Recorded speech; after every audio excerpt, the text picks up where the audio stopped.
2014 کا acid attack معاملہ جہاں پر آج ڈسٹرکٹ کورٹ کمپلیکس میں 2 ایکیوزڈ کو کوانٹم آف پنشمنٹ ملی، لائف امپریزنمنٹ اور ساتھ میں فائن اور الگ الگ سیکشنز کے تحت سزا۔ اس حوالے سے اس وقت ہمارے ساتھ براہ راست جڑ چکے ہیں ڈیفینس لائر یاور خان۔ بہت بہت شکریہ ہمیں وقت دینے کے لیے۔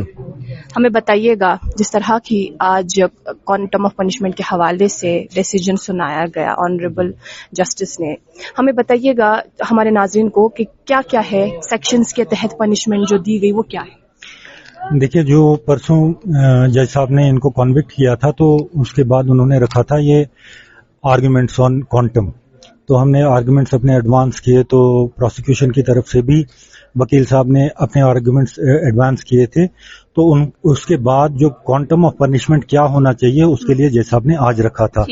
تو جب ہم آج کورٹ میں گئے 2:30 بجے انہوں نے رکھا ہوا تھا اس کا ٹائم، تو 2:30 بجے جب ہم گئے تو جج صاحب آئے اور انہوں نے کانوکٹس کو ان تینوں جرموں میں 326A سیکشن 326A RPC، کیونکہ جب یہ وقوع ہوا تھا تب یہ ریاست تھی، تب یہ یوٹی نہیں تھی، تو تب ہمارا اپنا قانون چلتا تھا یہاں پہ RPC کا CRPC کا، تو اس کے تحت جب یہ کنوکٹ ہو گئے تو ان کو سیکشن 326A میں لائف امپریزنمنٹ ہوا ہے اور 5 لاکھ روپے کا جرمانہ ہوا ہے دونوں پہ الگ الگ، 5 under 326، 5 lakh accused number 1، 5 lakh accused number 2، that means 10 lakh rupees they have to pay and in default they have to undergo another 3 years imprisonment.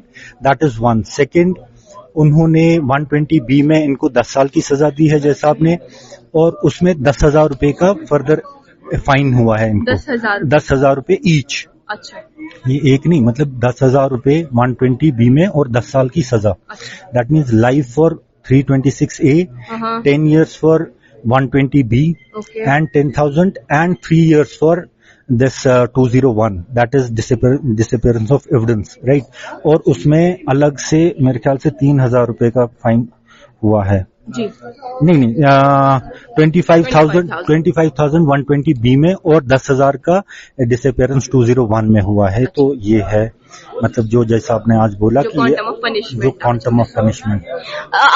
ہم پرسوں بھی موجود تھے سیٹرڈے کو جب دلائل آپ پیش کر رہے تھے، تب آپ نے کیا دلیل سامنے رکھی؟ میں نے بولا تھا کورٹ کو کہ مطلب ان کی جو عمر ہے اس کو مد نظر رکھا جائے، کیونکہ اگر 10 سال پیچھے ہم چلے جائیں، اگر یہ اس وقت 28 سال یا 29 سال کے ہیں، یہ اس وقت 19 سال کے رہے ہوں گے یا 18 سال کے یا 20 سال کے، اسی کے بیچ میں، تو جب اس ایج میں انسان ہوتا ہے تو اس کو اپنے ایکٹس کا پتہ نہیں ہوتا ہے، مطلب in that what you call in the heat of situation he does anything, right?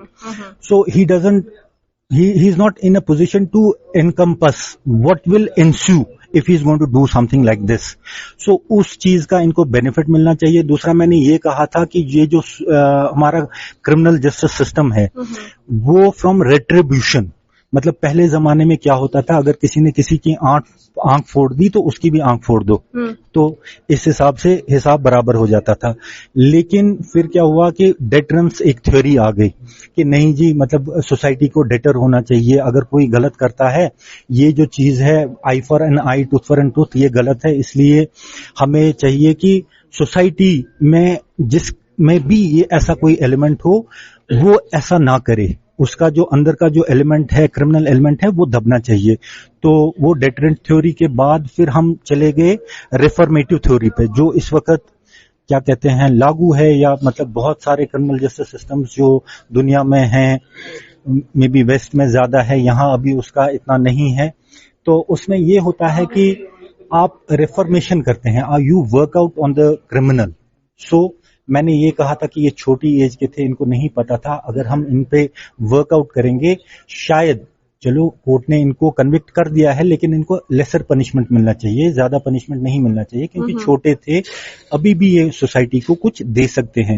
لیکن وہ دلیلیں کورٹ نے نہیں مانی ہیں، انہوں نے کہا کہ نہیں، یہ جو ایکٹ ہے یہ بہت ہی ہارفک ایکٹ ہے، اس لیے ان کے ساتھ کوئی لینینسی نہیں برتنی چاہیے۔ تو اس لیے کورٹ نے ان کو ایک تو یہی 326A میں لائف امپریزنمنٹ دیا ہے، پھر 120B میں 10 years کا امپریزنمنٹ دیا ہے، اور 2001 میں 3 years کا imprisonment. اس کے علاوہ ہم آپ سے اب جاننا چاہیں گے کیونکہ یہ کہا گیا اس میں لائف امپریزنمنٹ کا جب انہیں اعلان کیا تو وہ ساتھ میں یہ کہہ رہے تھے کہ subject to the confirmation of high court. اس حوالے سے بتائیے گا.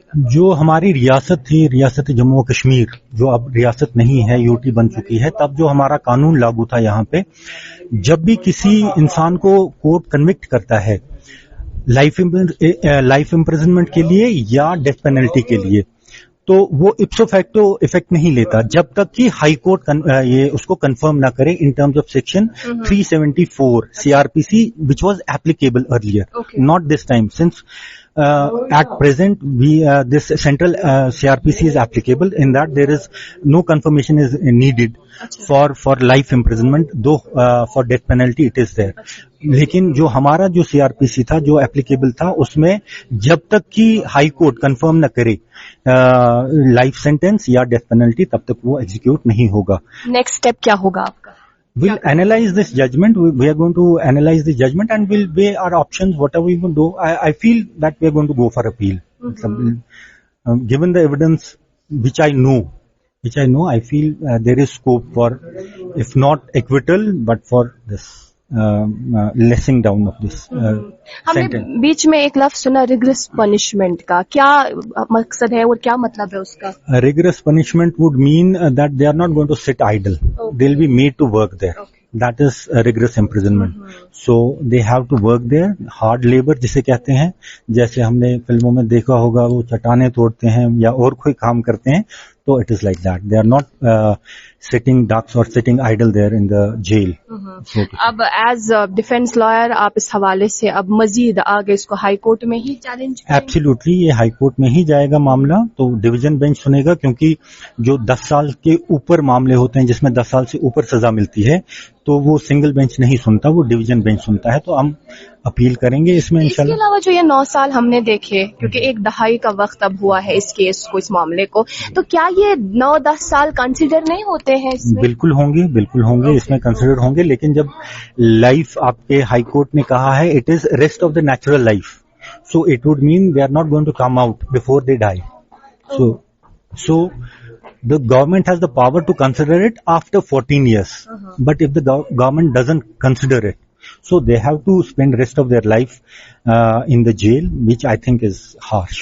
Thank you so much. Thank you so much for talking to us. ناظرین محترم, ابھی آپ اس وقت دیکھ رہے تھے, ہمارے ساتھ بات کر رہے تھے ایسڈ اٹیک کیس 2014 میں جو 2 ایکیوزڈ تھے ان کی طرف سے یہ ڈیفینس لائر تھے یاور خان, اور یہ دلائل پیش کرے تھے, اور ساتھ میں یہ کہہ رہے تھے کہ جب انہوں نے پرسوں یا تب سے جب سے کورٹ میں اس حوالے سے کیس لڑ رہے ہیں, تو انہوں نے کہا کہ انہوں نے کس طرح کی دلائل سامنے رکھی. حالانکہ یہ چاہتے تھے کہ اتنی پنشمنٹ نہ ہو, لائف امپریزنمنٹ نہ ہو, لیکن آج جب کوانٹم آف پنشمنٹ سنا دی گئی تو انہوں نے اس میں لائف امپریزنمنٹ کا بھی ذکر کیا, اور اس میں ساتھ میں مختلف سیکشنز کے تحت سیکشن 201, سیکشن 120B اس کے تحت انہوں نے الگ الگ سزا سنائی, اور ساتھ میں ریگریس پنشمنٹ کا بھی ذکر کیا, اور اس حوالے سے انہوں نے تفصیلاً بتا دی.